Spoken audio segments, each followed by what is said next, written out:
മാസം തികഞ്ഞ് ജനിക്കുന്ന term normal ന്യൂബോൺസ് അവരുടെ മെജോറിറ്റി ടൈമും ഒരു ദിവസത്തിൻ്റെ ഒരു 80% ടൈമും ഉറക്കത്തിലായിരിക്കും.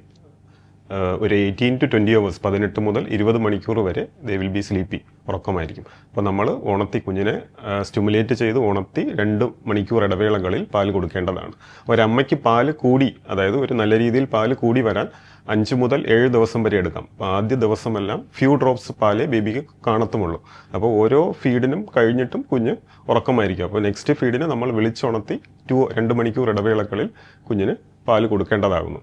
പിന്നെ കുഞ്ഞ് ഒരുപാട് 4 മണിക്കൂറിൽ കൂടുതൽ ഉറങ്ങുകയും ഫീഡ് ചെയ്യുന്നില്ല എന്നുള്ള സാഹചര്യമുണ്ടെങ്കിൽ എത്രയും പെട്ടെന്ന് ചികിത്സാ സഹായം തേടേണ്ടതാണ്.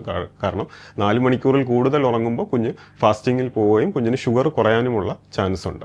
അപ്പോൾ 4 മണിക്കൂറിൽ കൂടുതൽ കണ്ടിന്യൂസ് ആയിട്ട് ഉറങ്ങുന്നു, ഫീഡ് എടുക്കുന്നില്ല എന്നുണ്ടെങ്കിൽ തീർച്ചയായും നിങ്ങൾ ഹോസ്പിറ്റലിൽ കാണിച്ച് ഒരു നിയോനെറ്റോളജിസ്റ്റിൻ്റെയോ പീഡിയാട്രീഷ്യൻ്റെയോ സേവനം തേടേണ്ടതുമാകുന്നു.